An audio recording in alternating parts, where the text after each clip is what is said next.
Hello there. Welcome to Tokyo 2020 Rewind. My name is Wale, and it's so nice to be here with you again to talk Tokyo 2020. Today, I've got with me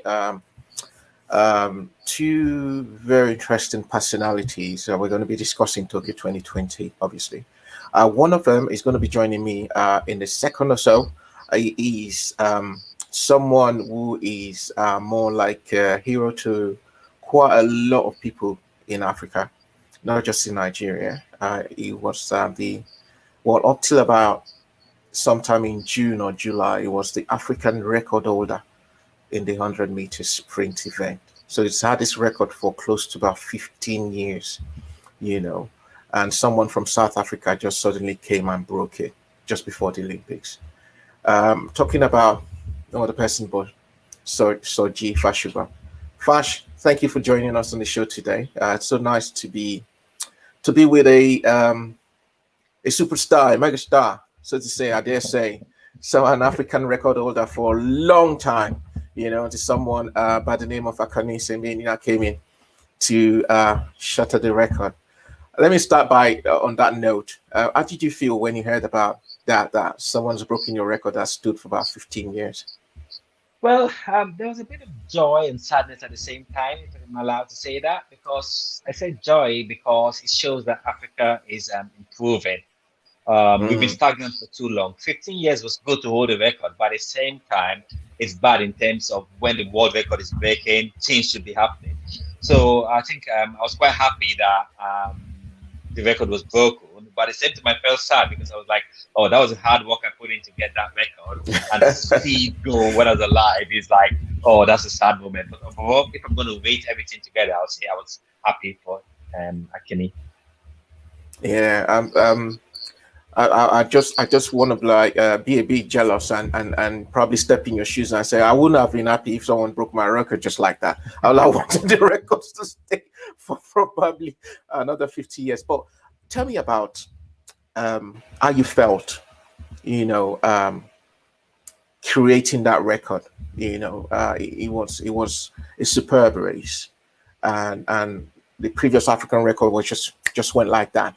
How did you feel breaking the previous record and setting yours? Well, when I got in there, I still remember that day like it was yesterday. It was on the Eats.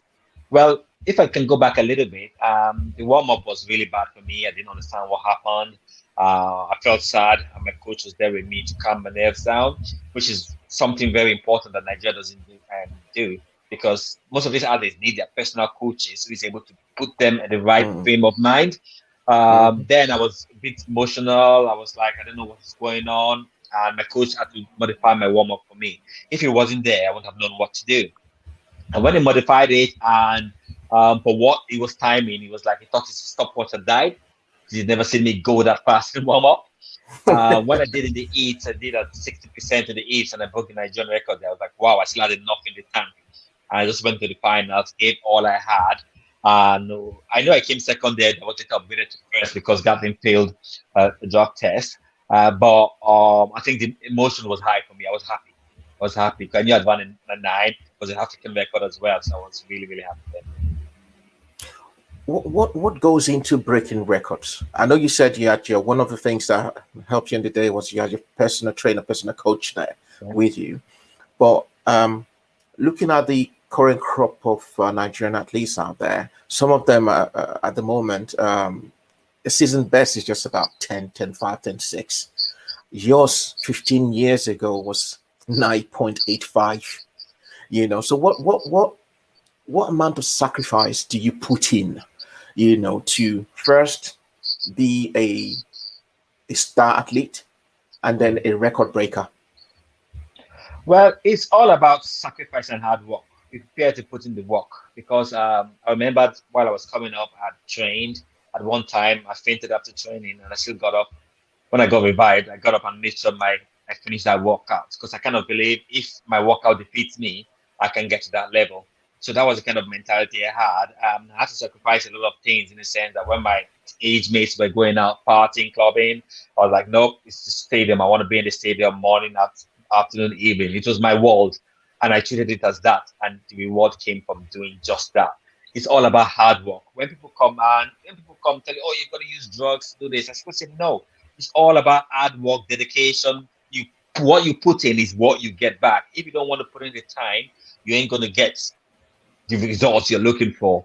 And I think I would like to say, looking at all the records I've achieved, everything else to do with hard work. And we see what is going on in Tokyo, especially now pre Tokyo to start with. The mess created by the AFN. I want to take you back to your time when you were obviously running for Nigeria. How was it during your days? Was it like smooth sailing? You know, you didn't have no problems with the AFN. Everyone was like angels. You wanted the training tour. Come on, Soji, here you go. There you go. Go to wherever you want to go train and all that. So I suppose that contributed to you breaking records, right? Am I wrong? If that was true, I think the world record would have been at my reach if that was true. Because I'll give you some instance. We went to the World Indoor 2008 that I won. We had no tracksuit for me to celebrate with. I had to go borrow one of the guys down there to use his tracksuit to celebrate. I remember when I got his Commonwealth silver medal. There was no flag. There was no Nigerian flag. No Nigerian flag for me to celebrate with. I had to run around and the president there. She had to look for one and quickly turn to me.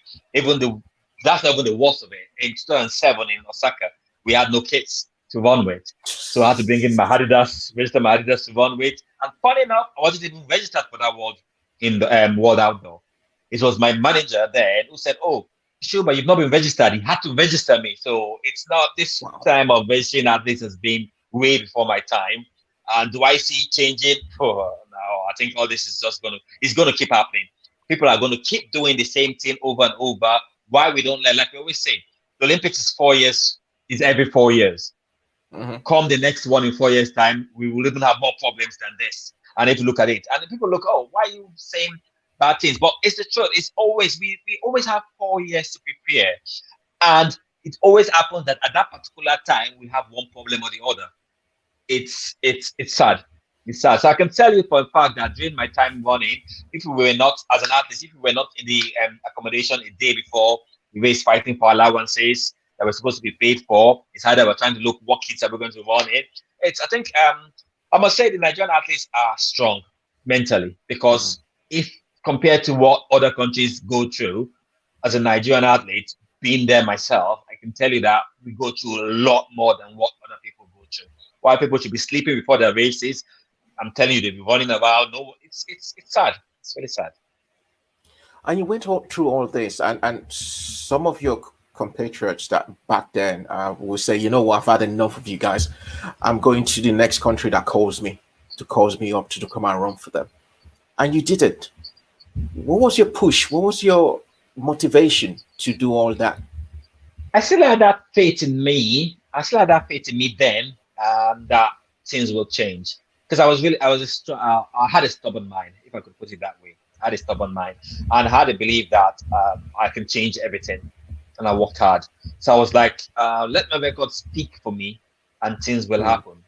Unfortunately, that didn't come to pass. But the long run, I could say I achieved a lot with little that I got.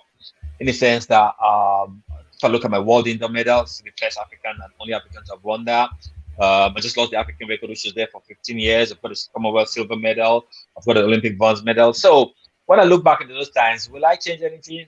Not really. Would I have gotten far than what I had done if I had left? The answer would definitely be a yes. I'm not going to deny about that. But as I said, I'm happy. My kids in the UK, hopefully they pick up from where I didn't continue, from where I stopped. And any discussions about, I know we're just digressing a bit out of what we're talking about. Any discussions about them probably running for Nigeria in the distant future if they pick up any sports or, you know?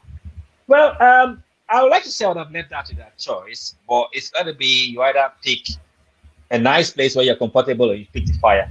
So whatever one you feel is good for you, that's the advice I'll give them. You pick the fire or you pick a nice place. So it's up to them. Yeah, we're going to be joined by Amos, who is a sports journalist and a blogger. who obviously knows quite a lot about what we're talking about. But before we do that, Vash, Yeah. have you been following the Olympics? I know that's a silly question, and I know why I'm asking that question. Oh So, yeah, I have been following it. Funny enough, I've been following other sports like gymnastics.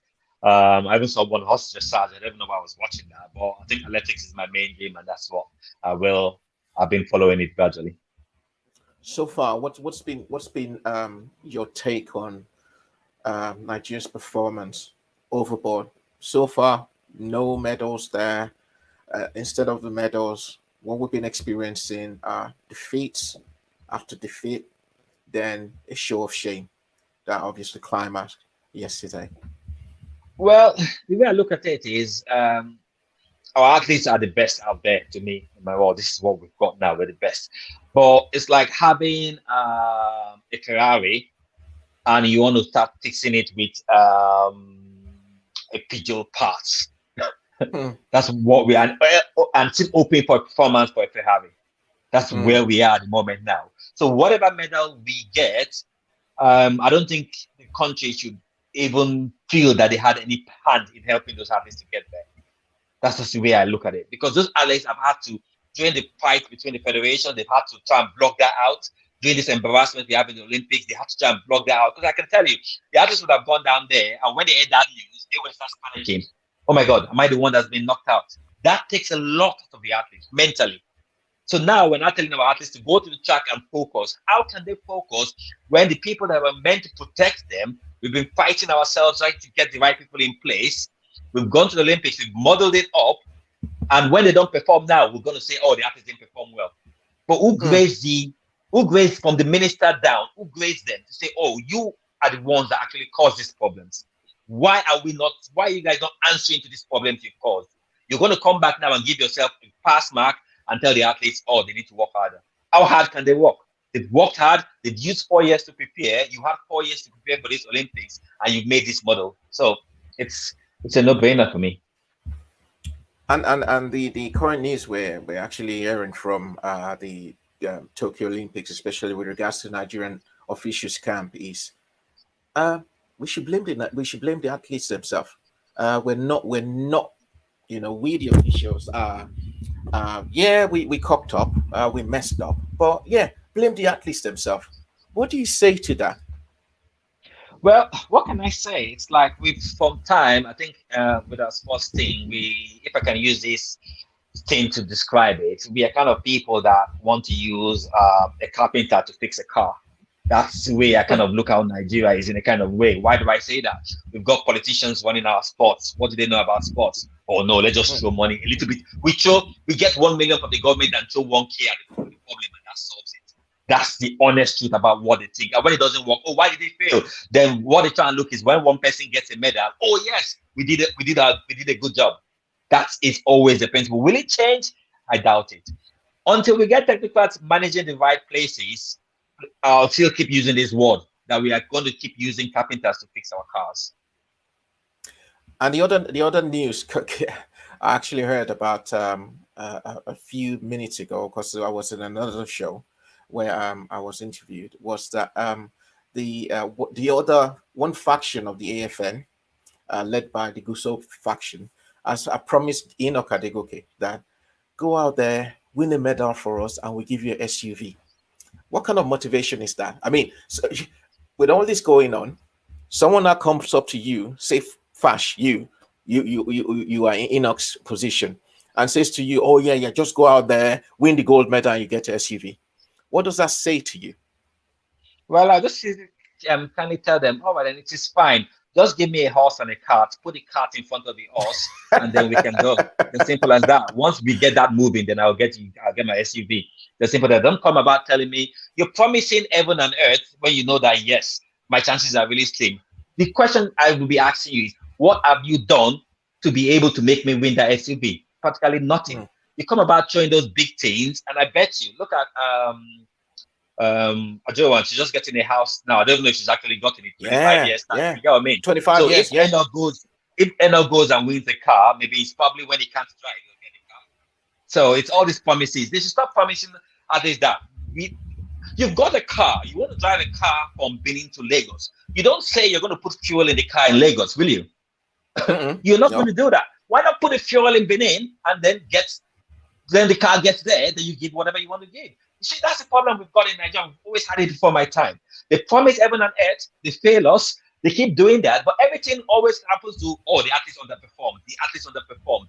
But no one is grading the federations, no one is grading the ministry.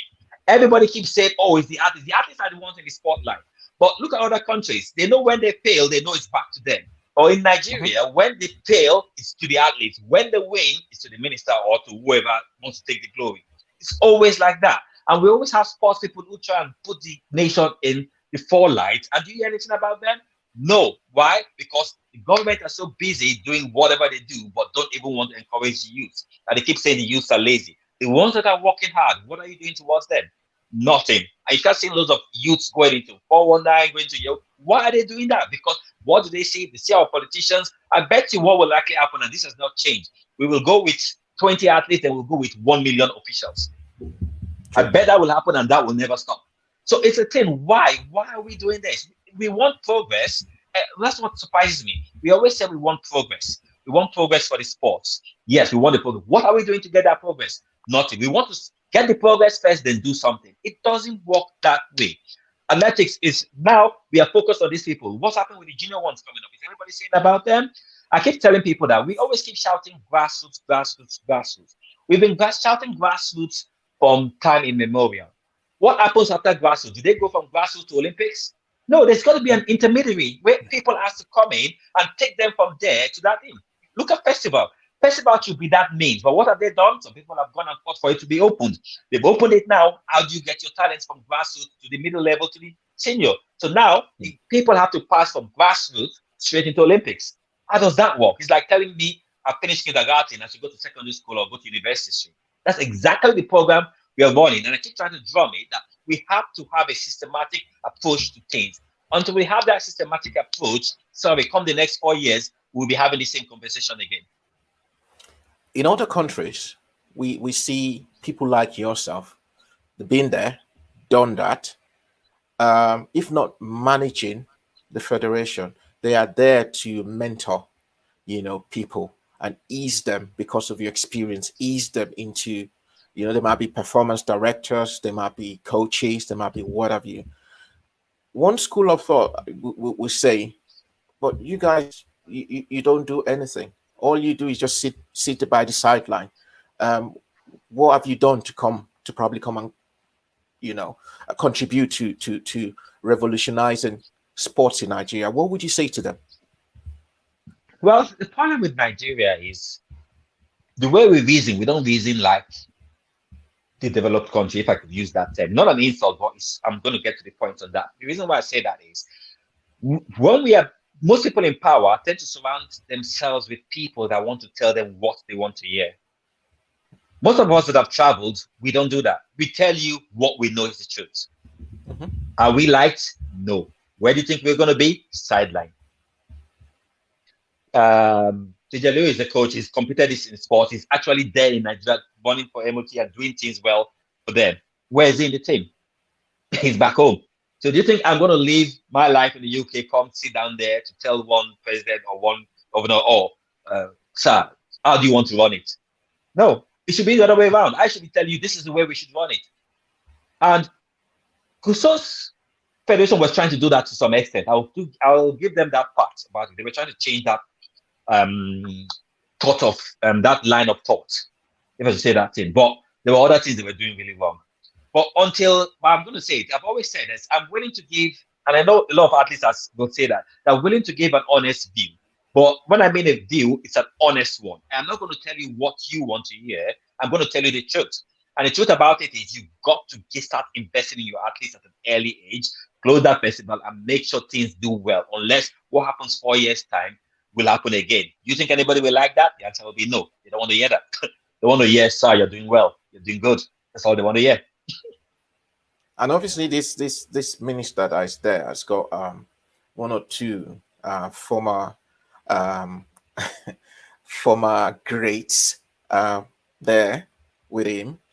And you kind of think, well, with the likes of, let me just mention names we all know, with the likes of the former Marie-Josee there, we have the likes of Daniel Amakachi, who is a special assistant to the president on sports. Those guys have been there. They know where the shoe pinches. They've been through, running from Nigeria before going overseas. They know where the problem lies, but we're still in the same boat with the same people.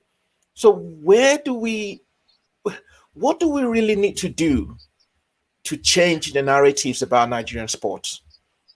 Well, the first thing is, I think maybe if a minister actually did the sports, we'll have an idea of what we'll have an idea of what's going on and not listen to what people is. But that may be a dream too big to happen in Nigeria. If we have the presidents of the federation who do sports, than having us as the advisory roles, because get it, let's assume you're going to have an athlete advising the president there. The president is still a man of his own. He's going to do what he wants. So who takes the blame? Will it be the advisors or the person who's being advised? So the thing is, we want to put the politicians in the process of power, and the people who know the things to be advising them. I don't think it will work that way. We need to have sports people taking care of our sports, and that's why I didn't used to believe in autonomy, but I think or federations, I think autonomy should likely be the right way and get government out of all our sports. Honestly. Fash, we're going to take a quick break. And when we come back, we're going to be joined by Amos and obviously another great from Nigeria, another former great from Nigeria, Patty Tai. Patty's going to be joining us with Amos. So we're going to go on a quick break. So, Fash, stay there and we'll be joined by two other people. We'll be back. Thank you very much. No worries.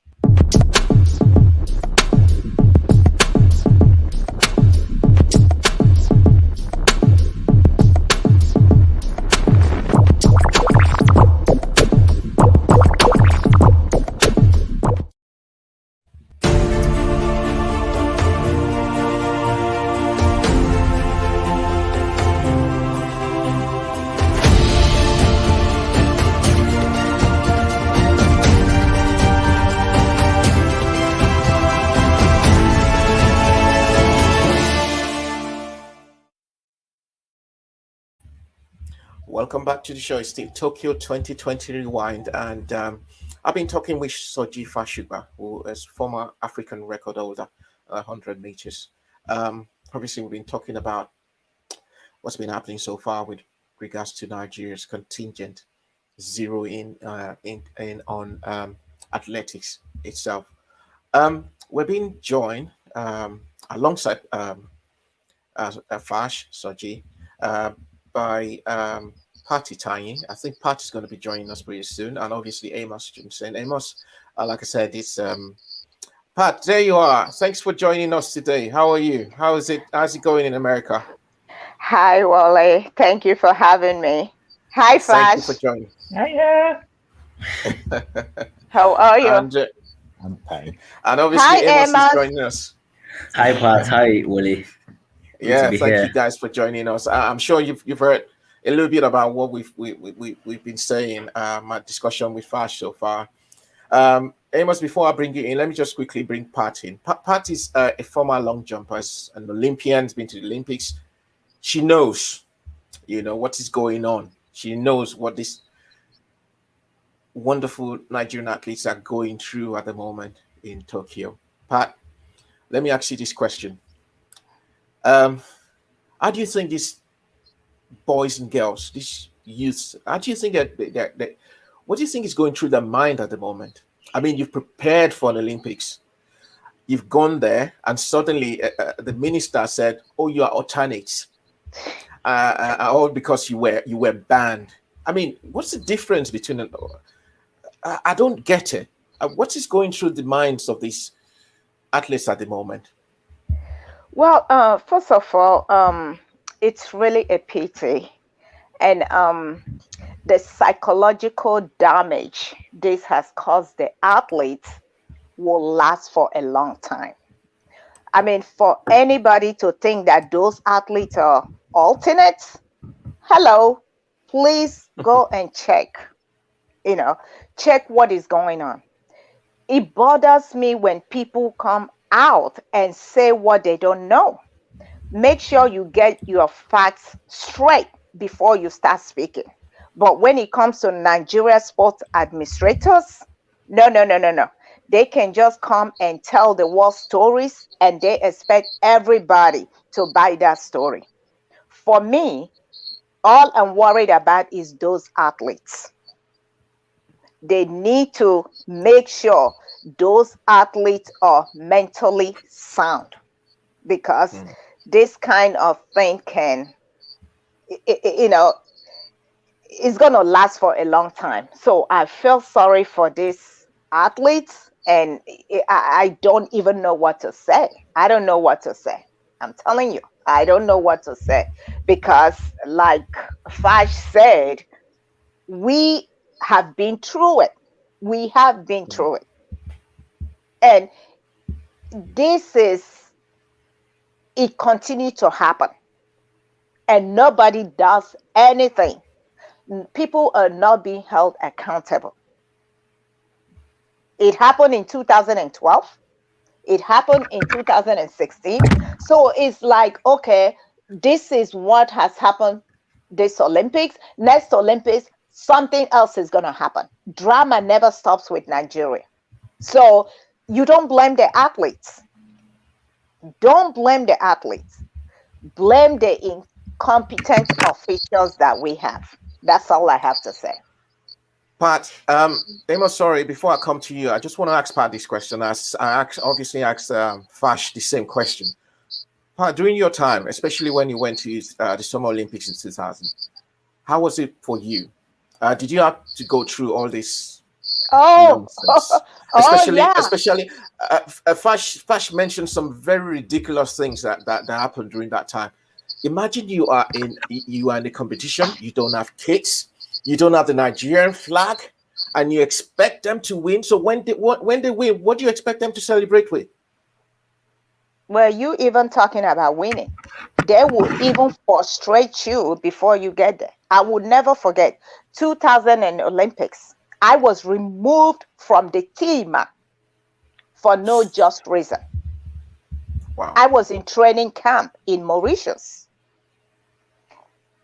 Okay, the information we got was call the travel agent, and I called the travel agent and the travel agent confirmed that my name is on the list and everything.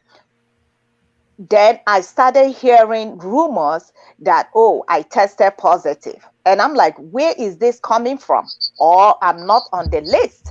So then I started, going crazy, like, what is going on?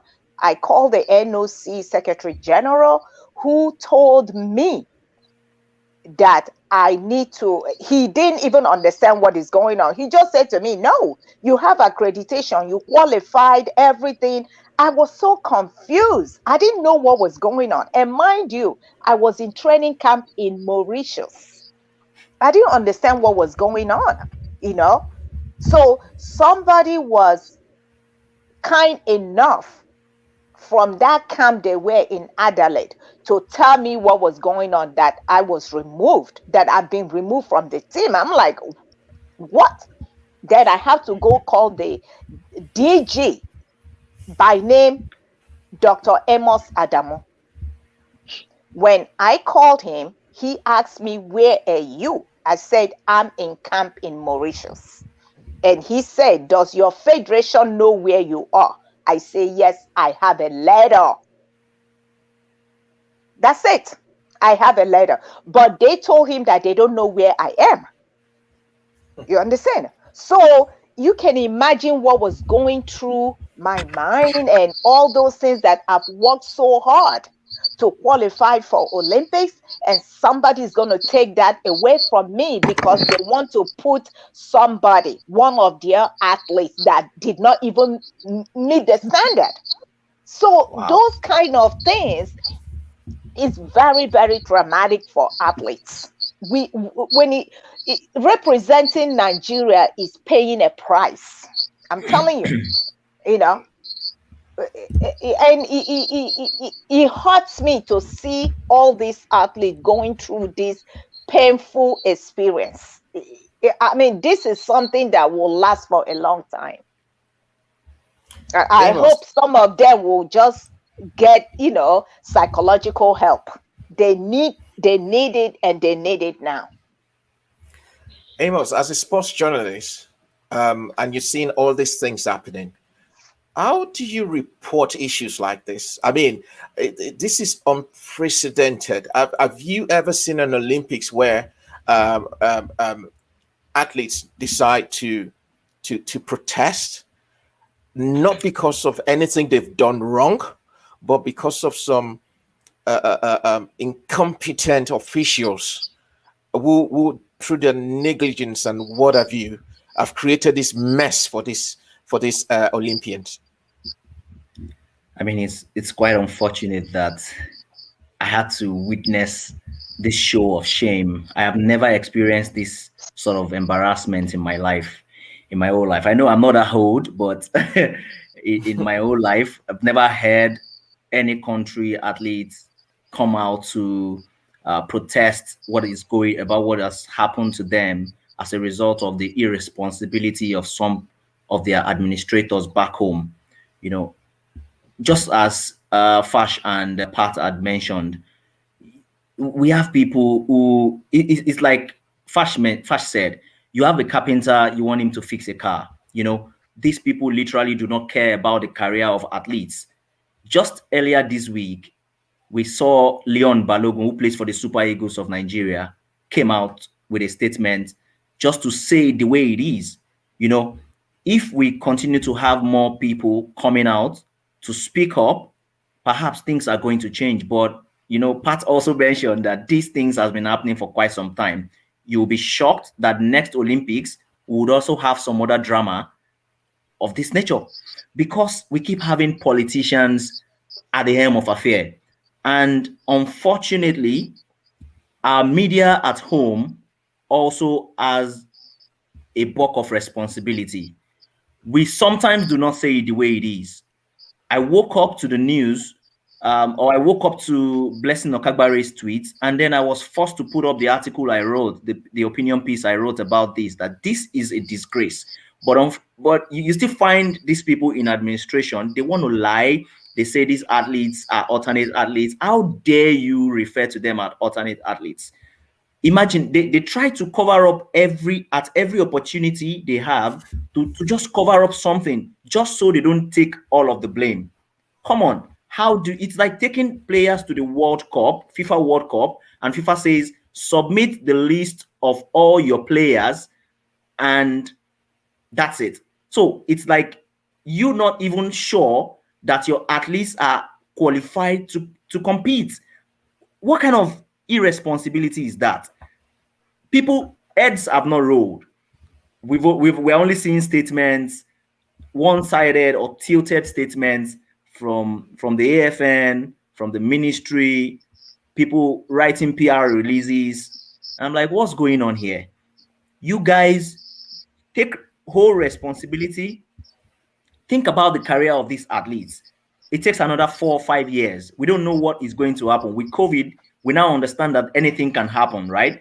It took 6 years or thereabout for us to have this 2021 Olympics, or 2020 Olympics, as some will say. But we don't know how long again it will take these guys to come back to the Olympics. And some of them a lot of things will happen along the way. An opportunity to write their names in gold, or an opportunity to partake of a global event, they've been denied of that chance. Let us all come out and say it the way it is. Be it the media, be it sport administrators, people should resign. People should take responsibility. I say, I accept this. I have messed up big time, but we are not from that part of the world where people do these things. They would rather be supported by their partisans, by their party members. They will get cover-ups, and nothing is going to happen because nobody asks questions. Nobody says, oh, who is in charge of these things? In Nigeria, in the Nigerian Premier League, you hear people, clubs, players are yellow carded, and the clubs do not take account of those yellow cards. These things are funny. Ordinary Excel spreadsheets would monitor these things. Like, the basics slip off our fingers. How do you lose count on these things? How do you not fix these knots? How do you not tie these bolts, right? These things are just basics. Just ensure that the athletes know, oh, now we want to blame it on the athletes and say, oh, why are you guys protesting? I saw one journalist tweeted to say, oh, the athletes, they are embarrassing the country Who by, yeah, who it's on is that Twitter. journalist, please? Please, who And is that? I'm like, oh my God, why are you doing this? Are you blaming the athletes for taking to the streets? For they've just been denied a chance of a lifetime. Some of them might not be in the Olympics anymore. Some of them might not have this opportunity anymore. Injury would happen. You know how sport is. Nobody knows what's going to happen. You might be training and then you trip and then you get injured. You know, and then you are saying that they don't have a right to protest. That's a shame. Let's Fash, take the Please, wings. no, please, Fash, Amos, do you know the journalist? Please, I need to know who that is. Pat, Of we course, are I going to do. talk. Pat, I'm going to ask you, Fash, before I get to Pat again, all these issues of witch hunt and what have you, we've looked at this athletes now protest, and obviously it's easy to pinpoint who the leaders of these protests are. Do you see a situation where these guys are going to be witch hunted and probably, in quotes now, dealt with? Just like we've seen in the past. But do you still think this continuing, this trend continuing, especially with regards to this protest? Well, if I want to say it was during my time, I would say yes, definitely this will happen. Why did I say during my time? Because Facebook and all those things were not there. So what will happen is you protest, you go back to the back, and they'll quickly do that now. But in this new day and age, they will try to do the witch hunt because I don't think they know Facebook and things people say, and most of us will come out and talk and things like that. For a fact, I do know that yes, it's going to happen. There'll be witch hunt, and most of those artists are going to be penalized. But what they can stand by is we, the ex-artists, are going to stand by them and come out and still say the truth. Because you know what? They can't penalize us, and we will stay on the side of the athletes. And Pat, you've heard what Fashi said about this witch hunting. What do the athletes now do when this comes up? Like Five said, we're gonna be supporting the athletes. We will stand behind them. This kind of thing will not and should not be happening to them because they have every right to speak. When something is not going right, you have to speak out. You as a parent, don't you encourage your children to speak out? You understand? If you don't want them to embarrass you, then you do the right thing. You understand? So if you're not doing the right thing, they're going to embarrass you. You put yourself in that position. They did not ask for that. They didn't. So anybody thinking that they're going to penalize this athlete, they better think twice. Because we're not going to let them, stand by themselves. We're going to stand behind them and we will support them. And I did ask Fash a question before you joined Pat, and obviously you, Amos. I said to Fash, I said, you guys are like, you've been there, you've done that. You're on the sidelines, you're looking at everything that's happening in Nigerian sports. Do you try to reach out to those in authorities, sporting authorities, and probably provide some advice, one or two advice to them, especially with regards to this issue? Because the feel I got was that some of you probably were in the know that this was going to happen, and some of you actually tried to get in touch with the sports minister, who decided not to return your calls, or probably decided to say, what do these people know about sports? Okay, that's the thing. We try, but when people think that maybe you have an agenda, I live here, I don't work for nobody. I don't answer to them. So all I'm trying to do is just, hey, to help. If you feel you don't want to, talk to me, if I'm trying to reach out to you, it's on you. You understand? It's not on me. But we are doing what we can, helping our athletes. That's all we can do. Give them all the support they need. So things like this is on them to answer now. It's not. I don't work. I don't work in that federation. So it's them. I don't work in the ministry. Is their load to carry now? So Amos, the Olympic continues. Protests, embarrassment, whatever you want to call it, is still ongoing. And obviously, the IOC is not going to stop the Olympics because of Nigeria. Okay, exactly. So, so where do we go from here? Fash has already mentioned that there's no way what has happened is not going to affect all these athletes. We saw Aruna Quadri come out emphatically and said, "You guys, you think I can just come here and then decide to say, all right, I want to win the gold in table tennis, when you, the coach, that my coach, yeah, that trained me up to where I am, you left him back in Nigeria." So and Fash also mentioned that when he was about to break his record, he had his personal trainer, personal coach with him. So then, where do we go from here? What's going to happen to these remaining 13 that are going to compete? I know Blessing has done well today. Grace Nwoko has done well today. That's just in the East. So what happens next? I mean, earlier today we saw the basketball team, the Tigress. We saw how they fell to France. You know, you could tell that the motivation is not so, the spirit is down. You know, I'm not making excuses for them right now, but you could tell even from Blessing's race, when she finished that race, you can't feel that joy, and that tells you that these guys are humans. They just can't snap it off. Thank you. They just can't snap off and say, "Oh, no, this has not happened." No way. Thank you. There's no way. These guys are friends. They've got their friends. It's like I'm in SS2 and then my friend fails and then I get promoted and I won't be sad for that moment. You know, that's how it is. That is just how it is. So whatever it is that happens, you know, we admit that the Olympics is not going to end just because of Nigeria. We can't ask too much of them. We just cannot ask too much of them. Whatever happens, whatever height they are able to attain, if they are able to have a podium finish, that's our fate for 2021. And then going forward, we can only expect better preparations, better administrations. You know, the problem is even beyond, it's not something that could be fixed in a hurry. You know, we are more concerned with politics than the administering the game itself. That is the major problem. You know, the house is already divided.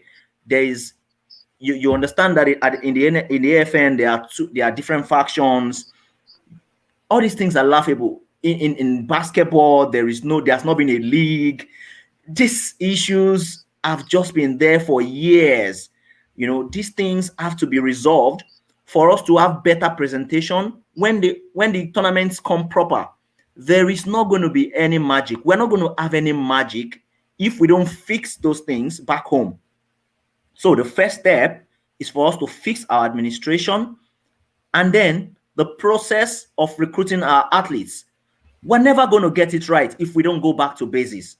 Going back to basics means fix the administrative part and then have a structure. Have a process of getting athletes, get credit people into administration, people who understand how it really works, not just because he is a party member or he is someone close to the minister and then you put him in the position, or is someone close to the presidency.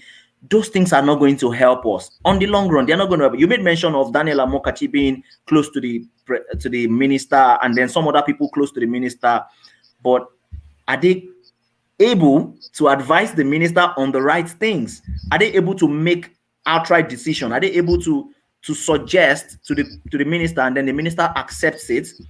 Those are questions that needs to be ticked, that needs to be answered. You know, are these guys are they going to listen to them in the first place? So it goes beyond appointing people. Why should you appoint people who you are not going to allow a room to operate? It makes no sense at the end of the day. It makes absolute no sense. So whatever happens at Tokyo, it's our fate. But unfortunately, the athletes will live with this memory for a very long time, a very, very long time. And things are not going to change instantly. That's the reality. Fashion Pat, you guys have been in the game for a long time, and you both of you have you've mentioned what you went through years ago. I'm not talking about 5 years ago, 10 years ago, 15, 20 years, you know, that you went through. Are these things fixable? Can we ever exit this, for lack of any word, nonsense that would be true? I mean, we've got administrations, we've got AFN presidents of our board, ministers, and what have you. Can we fix it? Is it fixable? Or should we just go with the flow? Well, you know what? I don't know. I don't know. I can't really say. If I tell you I have hope, I don't know. I can't say that because I said that like 10, 15 years ago. I can't come. This is 2021. I'm telling you I have hope. When is that hope gonna be? No. I don't know. Fash, you can go. Well, I Fash. can't. well, in my point of view, if you'd asked me this question 15 years ago, I'd have tell you no. Reason being is we didn't have things like social media that we can show the weakness of these people. But because we've got social media now that we can show the weakness of these people, except when they want to start banning the media not to speak about it, then yes, I believe we have hope. Because all we can do is all the top people come out there and keep talking, keep talking. When they close Facebook, we go to Instagram. They close Instagram, we go into whatever system we can find. And when we keep talking, for sure it's going to get to someone's ear and they're going to say enough is enough. So I think that's the only way we can. So I believe there's hope. May not be now, may not be even the next Olympics, but at some point it's going to get to a point where maybe when the officials don't have accreditation to go into the games village, then things will start changing. Yeah, and you know the funniest thing is none of these people they don't have shame. No, no. None of them they don't have shame to resign.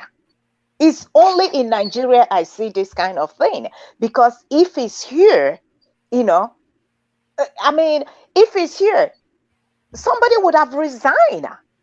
But in Nigeria, no. You can see a lot of them coming out and say, don't blame this one, don't blame this one. I'm like, okay, who should we blame? Then they blaming the athletes? Come on. You know, it's not gonna fly.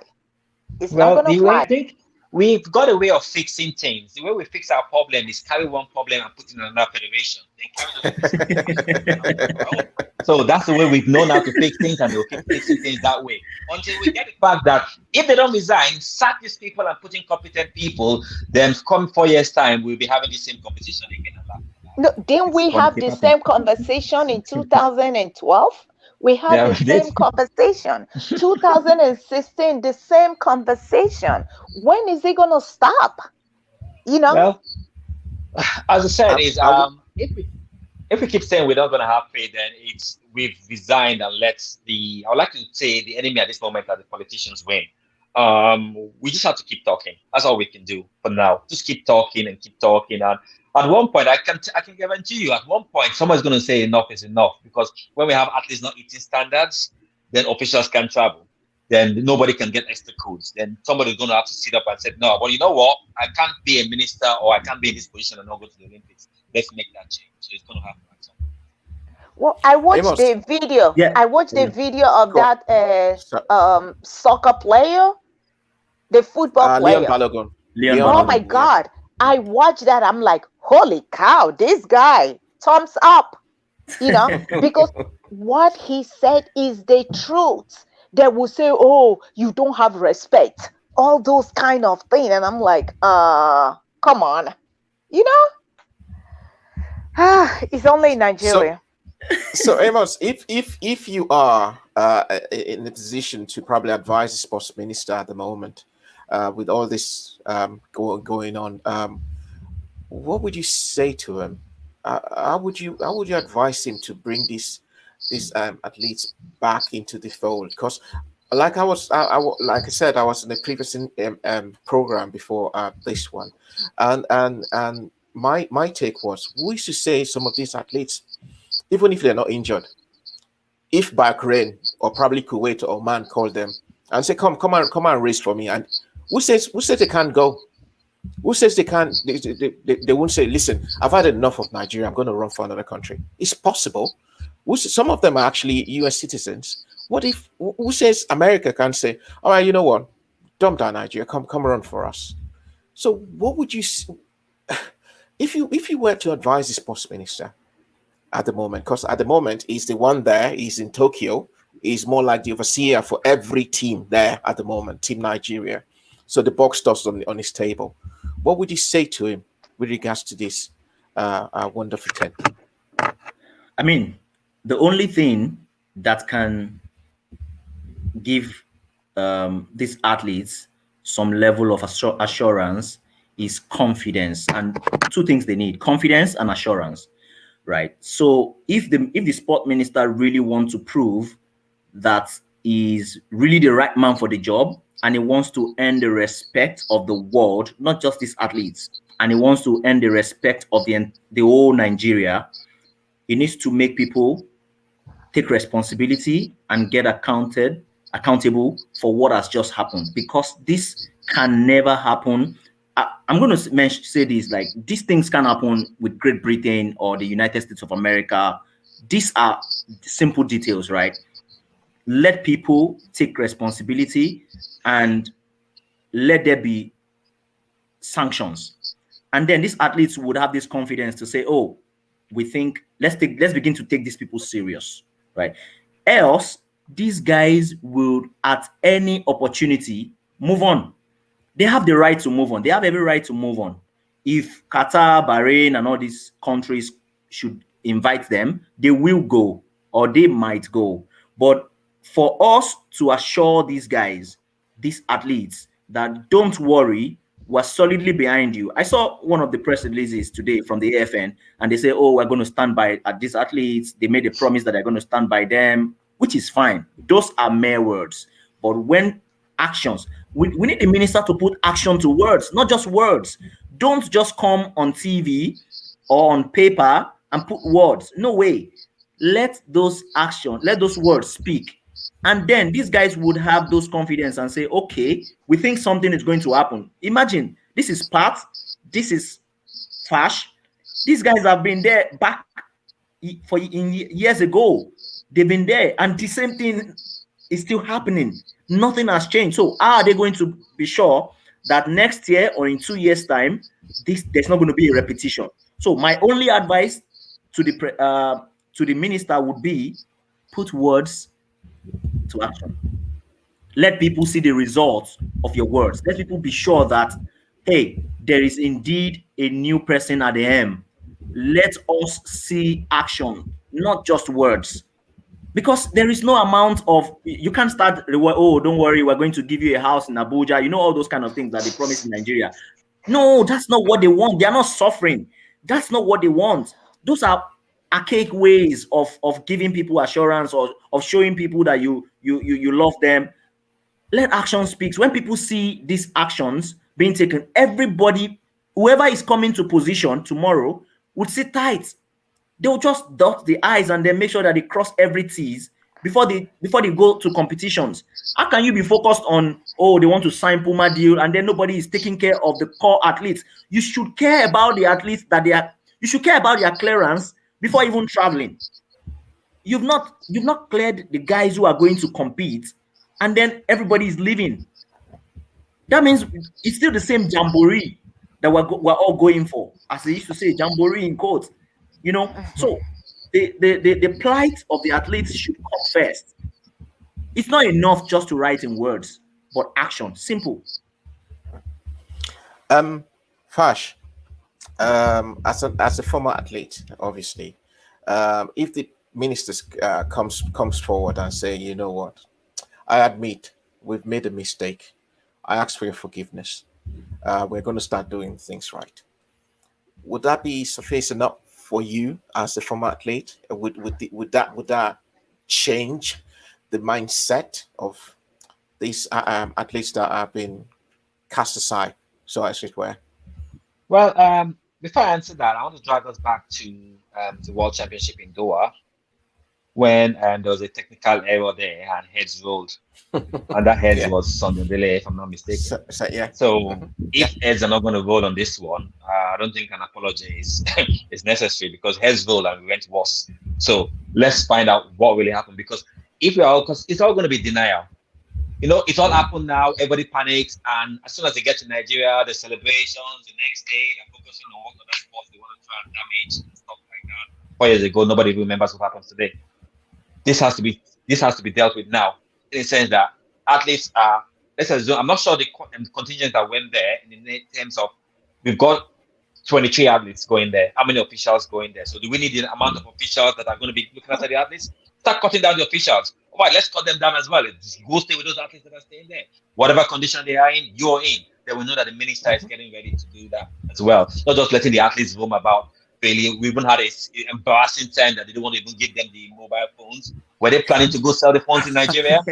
Come on. I was going to come. Sorry, I was like jumping the gun, but those are the annoying things we don't want to hear. And if someone comes and say, "Oh no, that's not going to happen," I'll laugh, because I know, in fact, those phones, they might have sold them. They might have gone back to go look for phones. But that's just me being playful. But the truth about it is, it's Nigeria for you. Elephants fly. They don't even just fly alone. They fly on skateboards.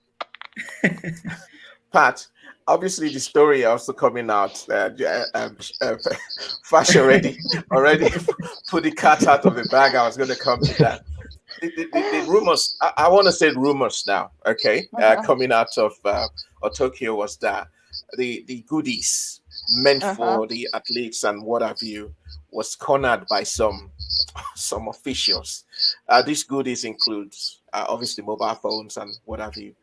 Cornered by officials, and then the boys and girls that are now termed as alternates were sidelined. They were now told, after all, you are not in the Olympics now, so why do you want it? Why do you want the I mean, how low can people go? It's not as if they can't buy these things. Are you saying to me that these guys cannot open their wallets and go out there and buy it? No, it's not enough. Great. It's not enough. It's not enough. They want to take from those athletes, but I can tell you that issue has been resolved. Yes, those athletes, they got their phone, but I'm glad they stood their ground to say, nope, you've collected this from local organizing committee. You understand? We need it. It's our property. You understand? And I'm glad they gave it back to them. So that's good. Sorry, if I can just cut in there. The only reason they gave it back to them was because everybody knew they took it. Everybody if knew. They didn't know they took it, they wouldn't have gotten back, because Yes. things like this have happened before in our time. Oh, I remember yes. the fact we went to Germany to camp, and the secretary came down and was like, "Oh, I want to tell you guys a secret. They're paying you guys the highest. They're paying you $30 a day." And we're happy, only for us to find out that the actual money was $50 a day per analyst. So it's because times of social media now make things, and that's the only reason why things change. So I'm not giving kudos to anybody. Kudos should go to the media and Facebook for bringing this out, because if not, these athletes would not have gotten the phones. Yes. You know. Do you know that? You're right. Yeah, so this issue was actually denied, right? And there was denial. They denied that they didn't collect the phones, that they just wanted it to go through the proper process, the right process. They needed to get confirmation from I saw a release from the AFN, right? That they just needed a confirmation from the IOC to be sure that the athletes can go with the phone. What do you mean confirmation? IOC already gave you the phones to athletes. Gave you the and phones. Then why are you what confirmation are you so people on social media should also be careful before condemning or approving news. You know, whatever news that you find on social media, you also have to check, right, to see if it's. But with Nigeria, there's no smoke with that. There's no fire without smoke, right? There's no smoke. Honestly, anything can happen. Imagine what Fash just said. There's no water without fire, because anything can happen in Nigeria. Sorry about that, but I just have to say that. I tell you, I know we're laughing about it, but it's a serious issue. I mean, we've been encountering this time and time and time again. I was really taken aback by some of the stories both of you, Pat and Fasha, to share with us, especially in regards to your time, because obviously back then during your time, there was no social media, so most of these No. stories, if they come out anyway, they're going to be suppressed, and even if they're not Yep. suppressed, if it comes out, obviously that's you out of the team, that's it forever. Yes, Okay, it's true. if this official feels all right, Fash is a troublemaker, or Pat is a troublemaker, that's it. You're out of the team. No Olympics for you, no Commonwealth for you, no African Games for you. So that's it. But we're thankful that we now have the power of the social media there to expose these people. And again, the fact that the kind of people we have now, the kind of boys and girls that are representing Nigeria now, are very open-minded. There's no amount of bullying, so to say, that you would. Some might feel bullied and not say anything, but there are still some others that have been there, done it, and they're like saying, "No, we don't need to let this happen again." Because if we don't speak now, if we don't say something now, I mean, who's going to say something for us? I mean, if these protests are not gone on, everything we've talked about today will have gone unnoticed. Those Samsung phones will have been shared by these people and their girlfriends and their cronies and what have you. No one will have known about it. I mean, for how could you, for the love of me, say, oh, you want to cross check or you want to get approval from the IOC for what? IOC already provided for this. Why do you want to go back to them? So it's so silly, and I'm thankful for all of you for coming in today, because we need to keep telling these stories, because who is going to tell these stories if we don't? I mean, we're not going to tune in on BBC, Fash and Amos. And when you tune in, what do you hear when you're watching the Olympics? It's all about Great Britain. You don't hear all this nonsense happening. All right, they're championing their people. Why? Because everything is being done well.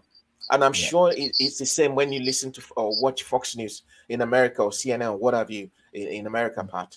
So it is crazy, but we won't stop talking. We won't stop talking until these people have a change of mind. We have the right people running sports in Nigeria. Go on, And Pat. Wale, let me say something. And all this, World Athletics is now really helping us with these two faction of federation. They're not helping us, because they need to come out and and address what is going on. They have to address what is going on. Now we are preparing for World Junior. So who is going to be in charge of that World Junior? It's not Olympics that the NOC is in charge. Now it's the federation. So which federation is going to be in charge? Okay. Drama. Well, that drama. When we get to that, all the course you can look for more. No. You're saying when we say my own about it, we just scatter. So let me just keep calm. Fash, let me tell you, you're saying when we get there, but the entries are due. They have to submit the entries. I was having an interview with someone earlier. So I'm working on a documentary for my project, and I spoke with a sport lawyer, and then she said, until the international community begin to clamp down on us heavily, thank you, nothing is going to change. Thank you. And I am glad, but it's just unfortunate that some athletes were affected with the ban. Athletes were affected, but it's going to change a whole lot back home for us, and that's the reality. It's going to be a defining moment for us. But then again, Amos, bans, I know it would redefine, but at the end of the day, who's going to be at the brunt? The sportsmen and women. The athletes. They are the ones. They are the ones that are going to Unfortunately, for this unfortunately. So that's the thing. Let me just quickly read this um comment from Prince Deji Ajomale Makwod, who is the Secretary General of the World Tourism uh, Board, I think. He said, on another day, I'll tell you my experience with the Senior Director of the Ministry of Sports when I told him about the Sports Tourism Masterclass. We are waiting to hear that, Oh my Prince. You're God. going to be on the show very soon. And we can't wait to hear your experience, okay? Um, as we round up, I think let us go back into the races. So we've got the semi-finals tomorrow. I know Fash has already said, listen, we shouldn't really worry about that. We should worry about what how we're going to get ourselves out of this mess we are in the name of officials in Nigerian sports. But we've got a new African record set by Talu from Cote d'Ivoire in the women's, and we've got our girls still running tomorrow. So I'm afraid I'm going to ask you a question. I'm going to ask you all the question again. What do you think, Blessing and Grace? Do you think we've got any hopes for them winning? I know everything we said is going to be at the back of their mind, but at the end of the day, like I said, the IOC Olympic continues. So what do you think is going to happen at the semi-finals tomorrow? Let me start with Pat now. Well, Blessing, she's a professional, you know. Yeah. Yes, she's going to do what she know how to do best. And I can tell you, she's a fighter. She's going to fight. All those shenanigans that is going on is not even going to affect her. So I have hope in two of them. They will do well. Fash. Well, for me, I'll say Grace is on a PB 1100, which is really good. Running that in the Olympics, running a PB in the Olympics is a big improvement, which means to me is if I were the minister, she will be on a special, very, very special treatment because she's the future. She's the tomorrow. But we all know that by the time she comes back there, they'll be worrying about the next president of the federation.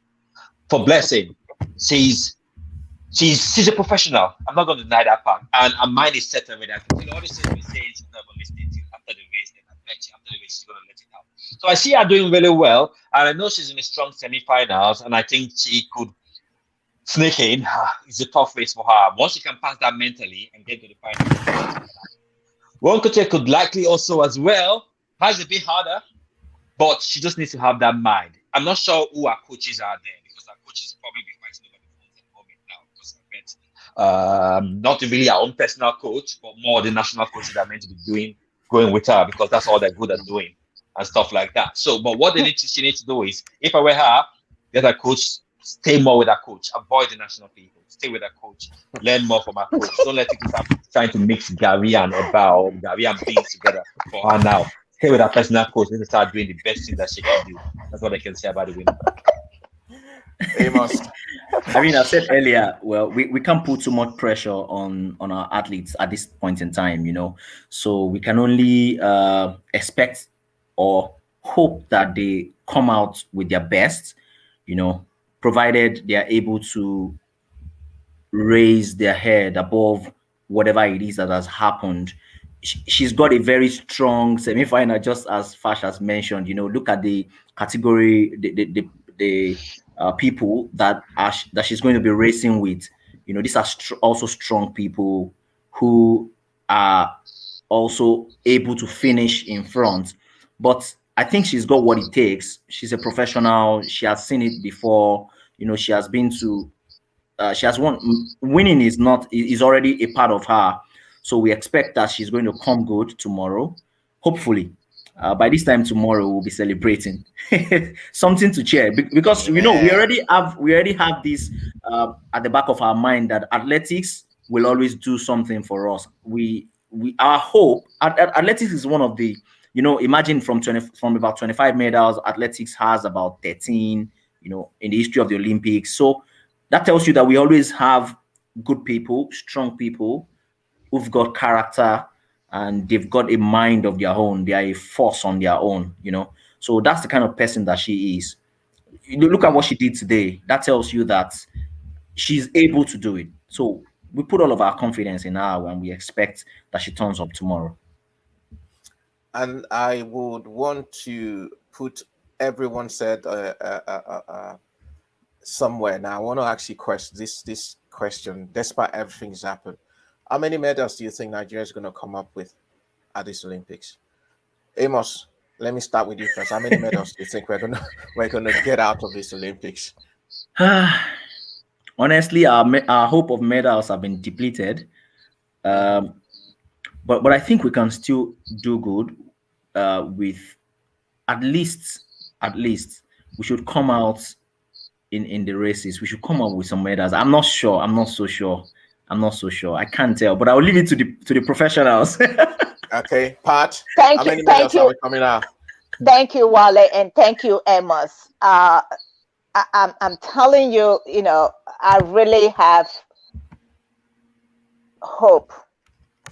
Maybe in track and field, I'm just going to tell you track and field, maybe two medals. I don't know what that is. I have no clue, but two. Fash.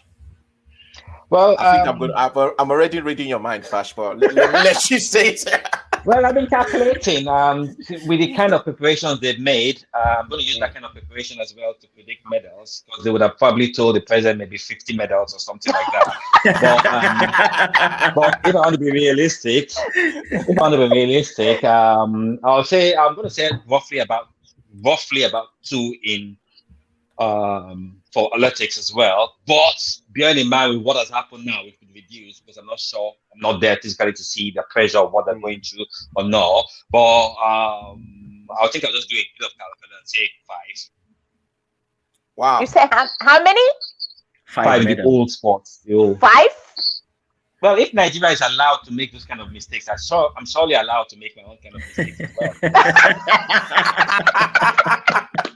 I'm just trying to imagine where those medals are going to come from, really. Fash is talking like a politician now. You're talking like a politician. Oh my God, Fash, I did not expect that from you. I didn't expect that from you. See, I still have the Nigerian blood in me. We have that preparation skills that we can put water in our cars in front of Ferrari. So I still have it in me, and I'm not letting that go. I mean, don't worry, Fash. When that 5 medals are there in the kits in the bags, I'm going to call you back in. We can pray. The minister said we should pray, right? We can pray. And it will happen. Hold on. Are you telling me that other countries don't pray? No, the minister said we should pray. It's fine. We'll pray. See. Pat, I'll have to intersect with you. You know, the way we pray in Africa is really different from the way the Europeans and the Americans do. Exactly. So we pray and we actually see miracles, although we Our don't. prayers can work wonders. We see them. So that's what's going to happen. It's been a pleasure. It's been a pleasure talking to you guys. I mean, I'm really honored talking to superstars. Thank you, Amos, for coming onto the show. Hopefully we get you back on the show again so we can talk more about Tokyo 2020. When next we call on you, you'll be there to hear the call. Thank you. Fash, what more can I say? Thank you so much. Thank you so much for coming on the show. When we first started, I was starstruck. I said, finally, I've met the man. and it's a privilege to be in the same room with the stars. With this grace, these two greats. You know what I mean? At least I prayed before. I prayed this morning, and my prayers have been answered.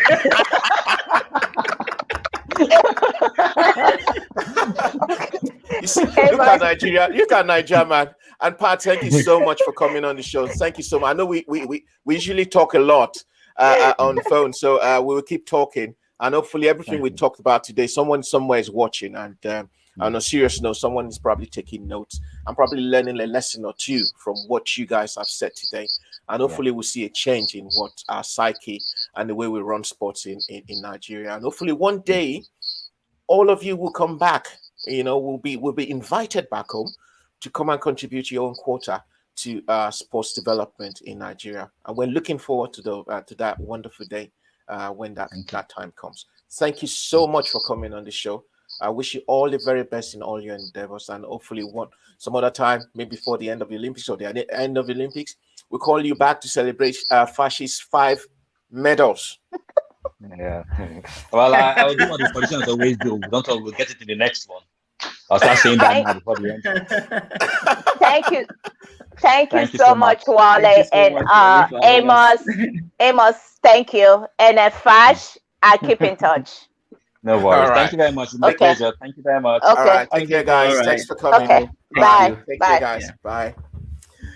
That's what a wonderful day. It's been a pleasure talking to those guys. Well, you've heard it all. There's nothing much to add to what we've said. It's just a shame that what's happened is happened. But like I said, the Olympics must go on, and again, we need to find a solution to what this problem is. And you've heard from the experts there, those that've been there. They've been national athletes, they've been international athletes, they've been to the Olympics, they've been record holders. They know where the problem lies, and they've helped to provide solutions to it. And hopefully, like I said, someone somewhere is listening, is watching to learn and to make the right decision. Thank you so much for being there for us. I want to say special thanks to Asanda Mafomulo. I'm sorry if I got your name wrong. Watching all the way from South Africa. Thank you for joining us from South Africa. I hope everything is good, returning back to normal in the rainbow country. And also to Oweye Dare, thank you so much. Bayo Amadu, thank you so much for joining. Mohamed Alamin, thank you so much for joining the show. And not to forget Prince Deji Jomale Makwad. Pretty soon we're going to bring you in, on the show so that we can talk about your experience. I obviously look at the Tokyo 2020 Olympics. We need to know what is happening in the world of sports tourism, especially looking at what Tokyo Masterclass Tokyo has delivered for the Olympics. And also thank you to every other person that's made comments. I'm sorry I cannot mention all your names. For everyone that's watched today, thank you. I wish you all a very happy weekend. Until next time, have a good night.